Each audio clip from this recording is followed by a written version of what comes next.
Hi అండి, welcome back to my channel. ఈరోజు recipe వచ్చేసి క్యాప్సికమ్ కర్రీ.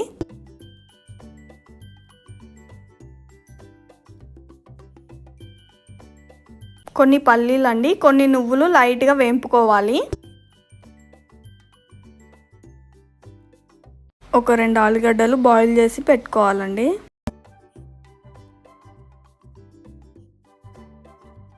ఆనియన్స్ అండ్ మిర్చి కట్ చేసుకోవాలండి.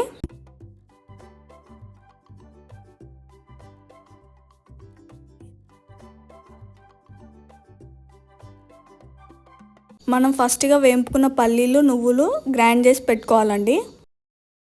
ఒక 2 టమాటాలు ఇలా కట్ చేసి పెట్టుకోవాలి. కొంచెం ఆయిల్ అండి, ఆయిల్ హీట్ ఎక్కాక ఆవాలు జీలకర్ర వేసుకోవాలి. ముందుగా కట్ చేసి పెట్టుకున్న ఆనియన్ మిర్చి యాడ్ చేసుకోవాలి. మీకు అందరికీ తెలిసిందే, లైట్గా సాల్ట్ వేస్తే ఆనియన్స్ అనేవి తొందరగా ఫ్రై అవుతాయి. కొంచెం కరివేపాకు,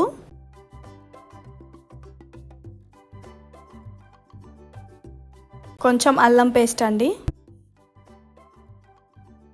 అల్లం పేస్ట్ పచ్చివాసన వెళ్ళేదాకా లైట్గా ఫ్రై చేసుకోవాలండి.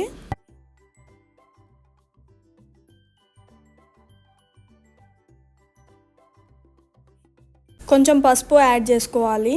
మనం ముందుగా ఉడకబెట్టుకున్న ఆలుగడ్డలు ఇందులో యాడ్ చేసేసుకోవాలి. ఇవి లైట్గా ఫ్రై అయ్యాక క్యాప్సికమ్ కూడా యాడ్ చేసేసుకోవాలి.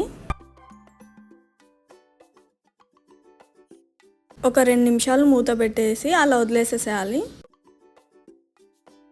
వేంపి పెట్టుకున్న పల్లీలు నువ్వులు ఇలా పేస్ట్ లాగా చేసుకోవాలండి.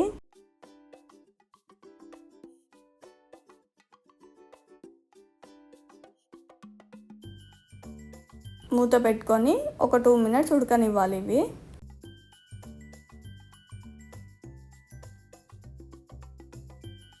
ఉడికిన తర్వాత మనం ముందుగా కట్ చేసి పెట్టుకున్న టమాటాలు ఇందులో యాడ్ చేసేసుకోవాలి.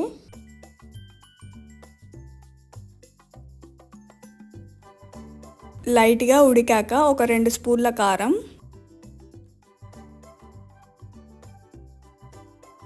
కొంచెం సాల్ట్ పడుతుందండి. ఫస్ట్లో మనం కొద్దిగానే వేసుకున్నాం కదా, ఇంకొంచెం యాడ్ చేసేసుకోవాలి.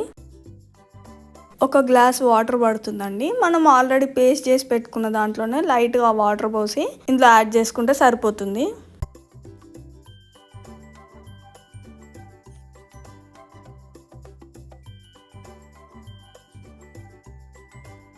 ఇలా కలుపుకున్నాక మూత పెట్టుకొని ఒక 5 మినిట్స్ అలా వదిలేసేసేయాలి.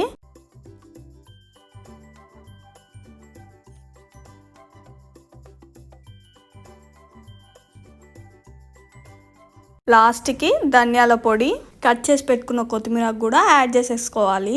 క్యాప్సికమ్ కర్రీ రెడీ అండి. ఇది బగారా రైస్లోకి చాలా బాగుంటుంది.